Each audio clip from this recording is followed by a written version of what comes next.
इसके पहले हम लोगों ने मांग का नियम, इच्छा, आवश्यकता, उपयोगिता, इन सब तमाम पहलुओं पर बहुत विस्तार से प्रकाश डाला है। मांग के नियम में हम लोगों ने देखा कि कीमत और मांगी जाने वाली मात्रा के मध्य विपरीत संबंध पाया जाता है, अर्थात कीमत घटती है तो मांग बढ़ जाती है और कीमत बढ़ती है तो मांग घट जाती है। लेकिन कितना घटती है, कितना बढ़ती है, यह मांग का नियम बताने में असमर्थ है। और यही कारण है कि उसको जानने के लिए हम मांग की लोच शब्द का प्रयोग करते हैं। और मांग की लोच यह बताती है कि यदि मांग को प्रभावित करने वाले कारकों, जिसमें कीमत भी है, आय भी है और अन्य वस्तुओं की कीमतें भी हैं, उनमें से किसी में परिवर्तन हो जाता है तो उसके परिणाम स्वरूप मांगी जाने वाली मात्रा में कितना परिवर्तन होगा। जैसे अगर कीमत 10% बदली तो मांग में कितने प्रतिशत की वृद्धि होगी। अर्थात you can quantify the change in quantity demanded in response to change in demand, change in price. कीमत में परिवर्तन के परिणाम स्वरूप मांगी जाने वाली मात्रा में क्या परिवर्तन होगा, आप उसको व्यक्त कर सकते हैं मात्रा में कि इतना होगा। तो इसलिए law of demand indicates only the direction of change in quantity demanded in response to a change in price. मांग का नियम कीमत में परिवर्तन के परिणाम स्वरूप मांगी जाने वाली मात्रा में होने वाले परिवर्तन की दिशा बताता है। ठीक है, ये लाइन क्लियर हुई। This does not tell us how much, by how much और to what extent it is measured by elasticity of demand. ये हमें यह नहीं बताता कि कितना, यानी किस सीमा तक परिवर्तन होगा, और यह मापने के लिए हम मांग की लोच का प्रयोग करते हैं। यह इतना अंग्रेजी हिंदी में दोनों आपके लिए इसलिए उपयोगी है कि यह हिंदी में चाहे तो हिंदी में लिख लीजिएगा और अंग्रेजी में चाहे तो आप अंग्रेजी में लिख लीजिएगा। ठीक है, अब देखो, मैंने आपसे कहा कि मांग की लोच को प्रभावित करने वाले कारक 3 हैं। इसके आधार पर हम मांग की लोच को भी 3 भागों में बांटते हैं। मांग की कीमत लोच, प्राइस इलास्टिसिटी ऑफ डिमांड, मांग की आय लोच, इनकम इलास्टिसिटी ऑफ डिमांड, और मांग की आड़ी लोच, क्रॉस इलास्टिसिटी ऑफ डिमांड। तो पहला है प्राइस इलास्टिसिटी ऑफ डिमांड, मांग की कीमत लोच।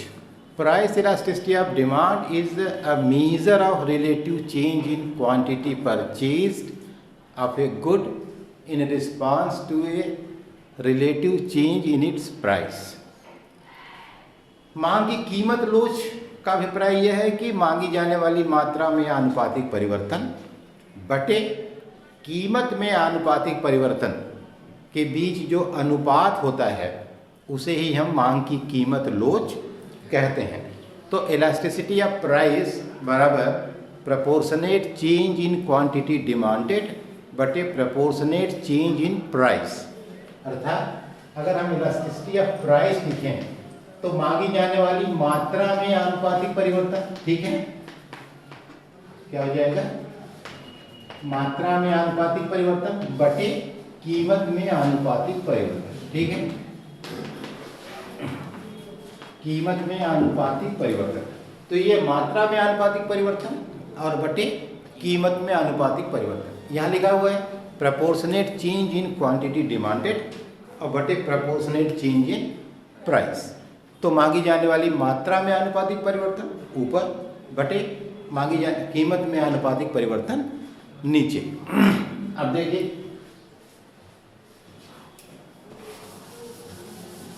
किसी भी चीज का आनुपातिक परिवर्तन आप कैसे निकालते हैं। जैसे मान लीजिए कि कोई मात्रा पहले Q1 थी, बदलकर Q2 हो गई, तो अगर इसका आनुपातिक परिवर्तन निकालना है तो क्या करेंगे हम, दोनों का अंतर निकाल लेंगे, Q1 और Q2 का अंतर, उसमें प्रारंभिक मात्रा Q1 से भाग दे देंगे और उसमें 100 का गुणा कर देंगे। यही ना, किसी भी चीज़ का आनुपातिक परिवर्तन कैसे निकलता है, आप उसमें अंतर निकाल लीजिए कितना परिवर्तन हुआ, अंतर में प्रारंभिक मात्रा से भाग दे दीजिए, 100 से उसमें गुणा कर दीजिए।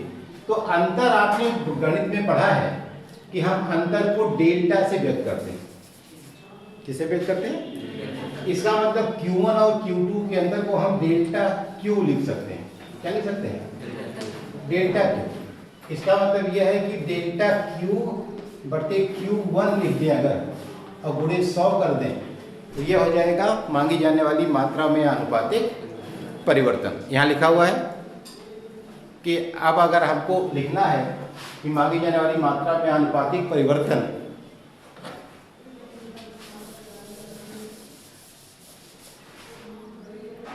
तो क्या हो जाएगा, मात्रा क्या हो जाएगी, डेल्टा Q बटे Q1 गुणे 100।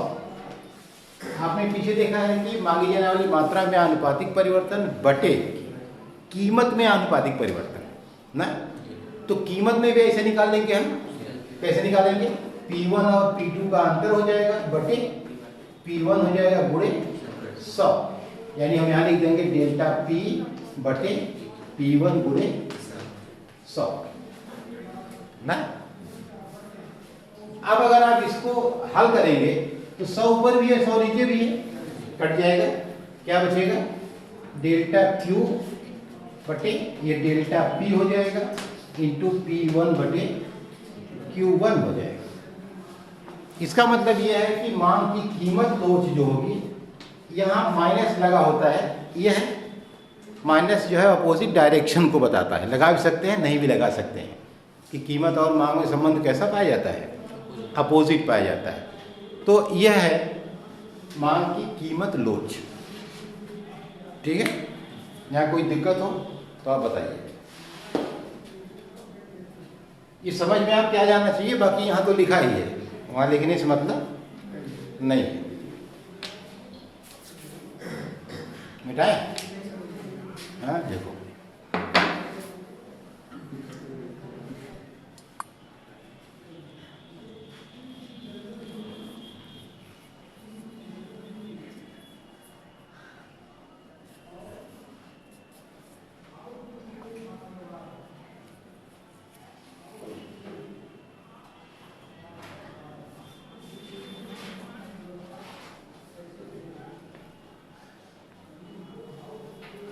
हो गया।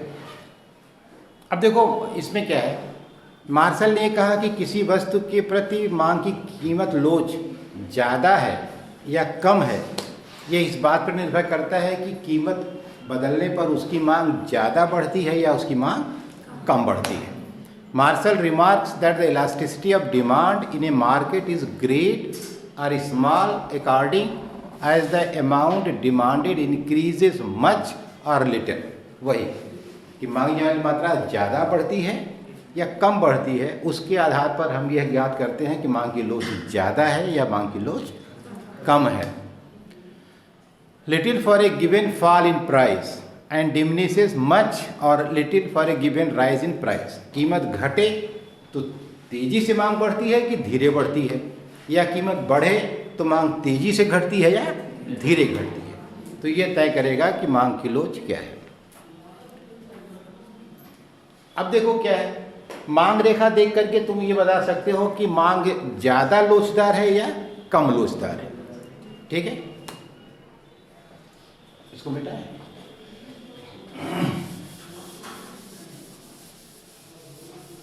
अब देखो मांग,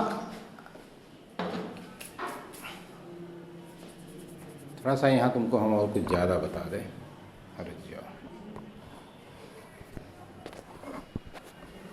दिख रहा है?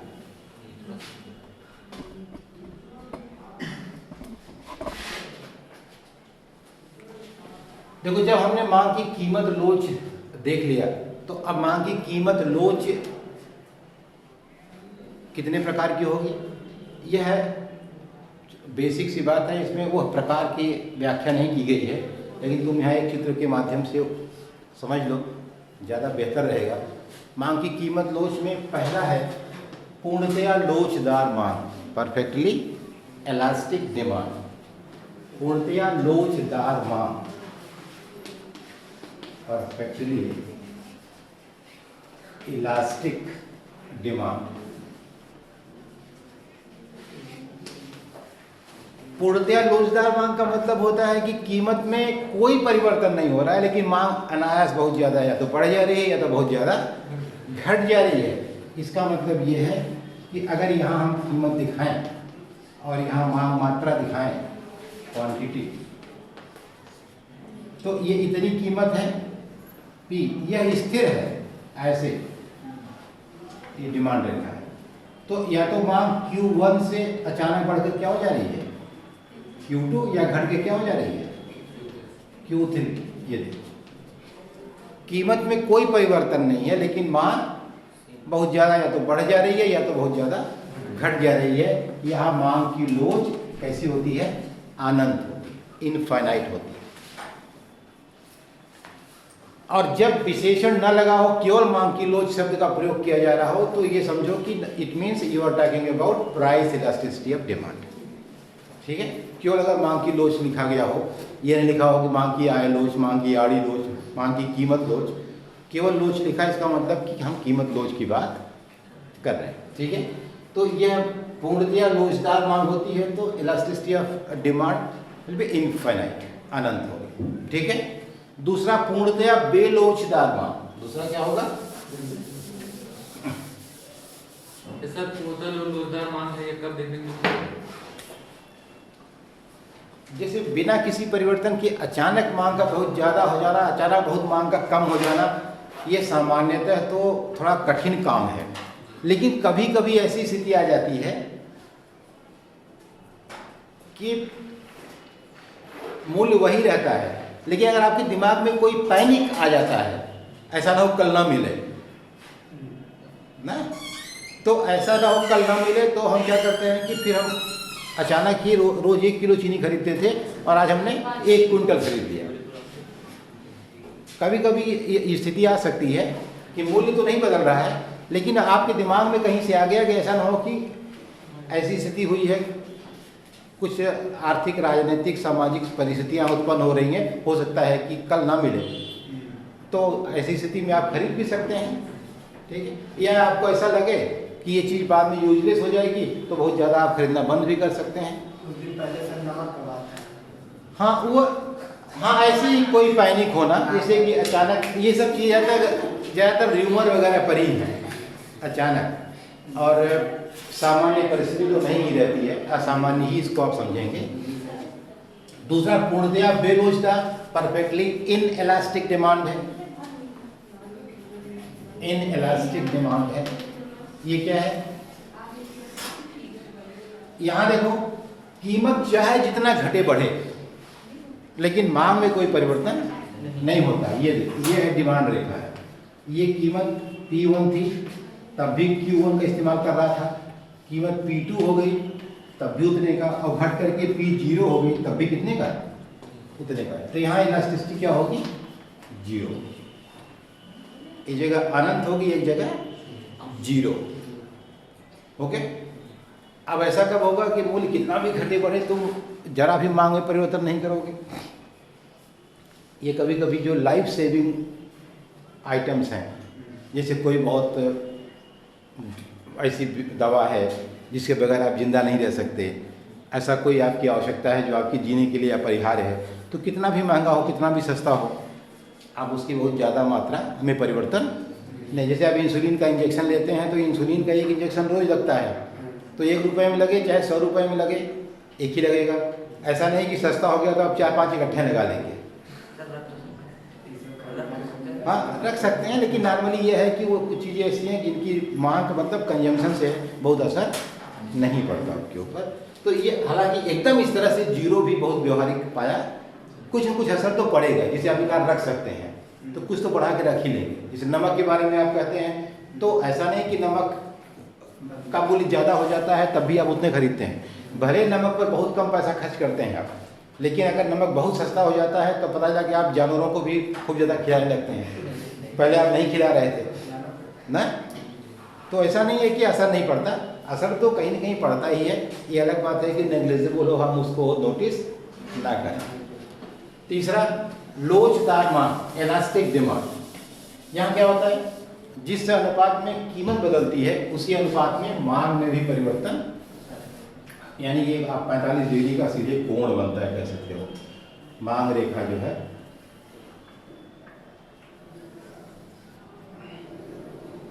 ये दोनों आपस में क्या होते हैं, इलास्टिसिटी एक के बराबर होती है। कैसी होगी, इकाई के बराबर। मांग रेखा ऐसी होगी। अब क्या होगा, अगर मांग अत्यधिक बेलोचदार है, मान लो अत्यधिक हाईली इनएलास्टिक है। अत्यधिक बेलोचदार का मतलब क्या है, हाईली इनएलास्टिक, इतनी कीमत है तो इतनी मात्रा खरीद रहा है। अब क्या है, अत्यधिक बेलोचदार का मतलब क्या है कि कीमत ज़्यादा बदलती है और मांग कम बदलती है। ठीक है, तो कीमत तो इतनी कम हो गई ये, और मांग कितनी बढ़ी, ये दो। अब मिला के देखा कैसी बनेगी, ये मांग अत्यधिक, इलास्टिसिटी जो है ग्रेटर देन बेलोचदार होगी, लेस देन 1। ठीक है, अत्यधिक बेलोचदार यानी एक से बहुत कम होगी। ठीक है, तो जितना कीमत घटेगी उसकी तुलना में मांग कम बढ़ेगी, यानी मांग कैसी है, बेलोचदार है। अगर अब इसका ठीक उल्टा, अगर हाईली इलास्टिक होती तो कीमत में कम परिवर्तन होता लेकिन मांग में परिवर्तन बहुत ज़्यादा होता। तो यहाँ देखो, अगर अत्यधिक लोचदार है यहाँ, तो ये इतने पर इतना था, अब कीमत इतनी घटी और मांग क्या हो गई, इतनी बढ़ गई। तो P1 से P2 हुआ और मांग बढ़कर Q1 से Q2 हुई। अब जो मांग रेखा बनेगी वो देखो ऐसी होगी, इलास्टिसिटी जो है ग्रेटर देन, यहाँ मांग की लोच इकाई से अधिक है। ठीक है, इसका मतलब यह है कि कीमत लोच के अंतर्गत मांग रेखा की विभिन्न स्थितियाँ इस तरह से होती हैं। अब तुम्हें इस तरह के परिवर्तन को दिमाग में बिल्कुल रट लेने की ज़रूरत है, क्योंकि जहाँ कहीं भी होगा कि मांग लोचदार है, बेलोचदार है, कम लोचदार है, अधिक लोचदार है, तो ये रेखा जो बनाते हो, कभी कभी चित्र में आपके परीक्षा में नेट बोर्ड में आ जाता है, केवल रेखा बनी रहती है। क्या बनाता है, केवल लाइन, जैसे ये रहेगा ऐसे।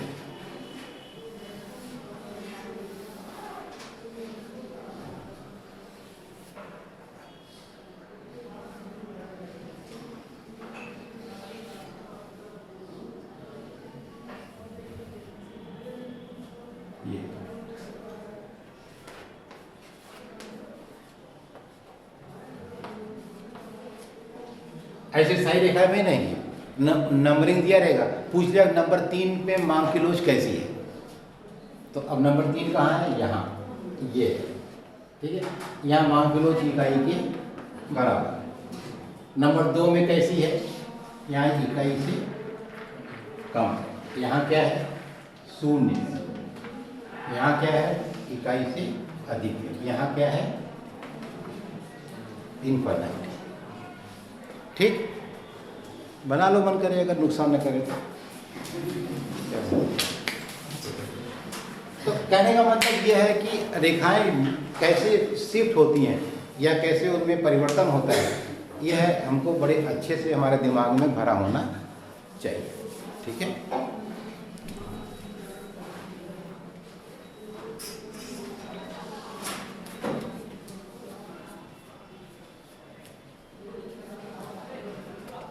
यहाँ इस बात को स्पष्ट भी किया गया है कि यदि मांग की लोच इकाई से अधिक है, if elasticity is greater than 1, the demand is said to be elastic.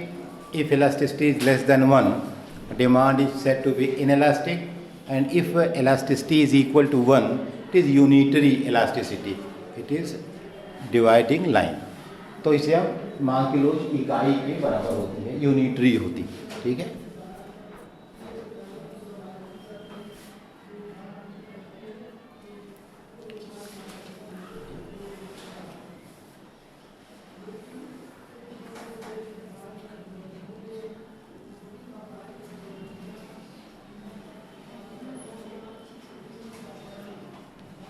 हो गया, मिटाएं।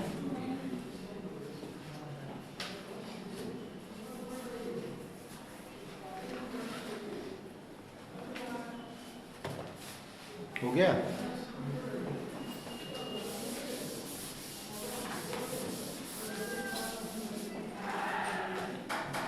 देखो कुल मांग की लोच ज्ञात करने की बहुत सारी विधियां हैं। उसमें एक बहुत पॉपुलर विधि है कुल व्यय विधि, total outlay method.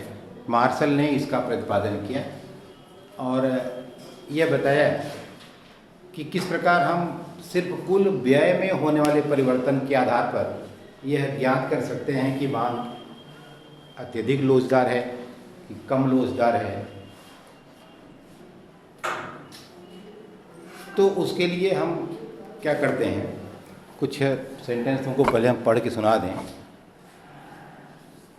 Price elasticity of demand and changes in total expenditure.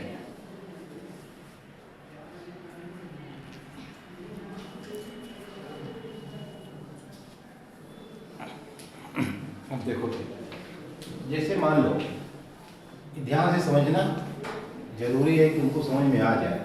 ये देखो मांग रेखा है, ठीक, ये प्रारंभिक कीमत है और यह मात्रा है Q1 और इस प्रारंभिक मात्रा पर अगर तुम किसी वस्तु की OQ1 मात्रा खरीद रहे हो तो कुल कितना भुगतान करोगे, उसमें OP से गुणा कर दोगे। किसी वस्तु की अगर 10 इकाई खरीद रहे हो और कीमत 5 रुपया है, इसका मतलब टोटल एक्सपेंडिचर कितना है, 50 रुपया। यही तो इसका मतलब कि टोटल एक्सपेंडिचर 1 पहले शुरू में क्या है, OQ1, ध्यान देना, OQ1 और मल्टीप्लाइड बाई OP1। यहाँ तक कोई दिक्कत नहीं है ना, है? अब मान लो कीमत घट गई, कितना हो गई, P2 और P2। अब हम टोटल एक्सपेंडिचर E2 क्या होगा, यह इतना कुल मात्रा हो गई, OQ2 इतना खरीदेंगे अब ना, OQ में कितना देंगे, OQ2 गुणे OP2। अब देखो, अगर बस यही तुमको जान, अगर total expenditure 2 is greater than total expenditure 1, इसका मतलब elasticity will be greater than 1। यदि यह व्यय इस व्यय से ज्यादा हो गया, इसका मतलब कि कीमत घटी और, ठीक है, इसको और आसानी समझने का तरीका तुमको बताएं क्या है। या नीचे आ रहा है कि नहीं आ रहा है, नीचे आएगा, हाँ। ये देखो, जैसे मान लो कि यहाँ P1 आ रहा है 10 है, Q1 5 है, तो P इंटू Q कितना हो जाएगा, 50 यहाँ, यही ना। अब कह रहा है कि P2 8 हो गया, Q2 10 हो गया, तो अब P इंटू Q क्या हो जाएगा, 80। यानी total expenditure 2 is greater than total expenditure 1, ज्यादा है ना, 80 50 ज्यादा हो गया ना। तो अगर ऐसा है तो मांग की लोच कैसी होगी, इकाई से अधिक होगी, ग्रेटर देन 1। ठीक, अगर यहाँ से नहीं समझ में आ रहा है तो यहाँ समझ में आएगा। कीमत घटी, मांग बहुत ज्यादा बढ़ी, तो मांग की लोच इकाई से ज्यादा है। ठीक है, अब इसी तरह से अगर टोटल एक्सपेंडिचर 2 अगर लेस देन टोटल एक्सपेंडिचर 1, तो इलास्टिसिटी क्या बन जाएगी, लेस देन 1। जैसे अगर मान लो ये पहला हो गया अवसर, अब ये दूसरा अगर P2 जो है, ये मान लो कि ये है 10 बचे 50 हो रहा है, और 8 होने पर अगर ये 4 ही खरीदा जाता है तब कितना हो जाएगा? 32 ना। तो कुल व्यय 32/50 से क्या हो गया? घट गया। तो अगर टोटल एक्सपेंडिचर घट गया तो elasticity will be less than 1। कीमत बहुत ज़्यादा कम हुई लेकिन मांग उस हिसाब से बढ़ी नहीं, यही ना, ठीक है। अब तीसरा क्या होगा कि 10 बचे 50 है, यह घट के 5 हो गया और यह बढ़कर के 10 हो गया, फिर व्यय कितना रहेगा? 50 ही रहेगा। यानी total expenditure 2 is equal to total expenditure 1, तो elasticity will be equal to 1। तो इकाई के बराबर होगी। इसका मतलब जितना मूल्य में परिवर्तन हो रहा है उसी अनुपात में क्वांटिटी भी बदल जा रही है, इसलिए जो कुल एक्सपेंडिचर है उसमें कोई परिवर्तन नहीं हो रहा है। तो एक सबसे आसान तरीका, परीक्षाओं में जब भी आपसे सीधे पूछा जाता है कि मांग की लोच इकाई से ज़्यादा है, कम है या बराबर है, तो सामान्यतः इसी विधि का प्रयोग किया जाता है, जिसको देख करके आप बता सकते हैं कि मांग की लोच इकाई से ज़्यादा है या इकाई से कम है या इकाई के बराबर है, ठीक है। तो यह मांग की लोच मापने की विधियाँ हैं, ठीक है, जिसे पहला है कुल व्यय विधि।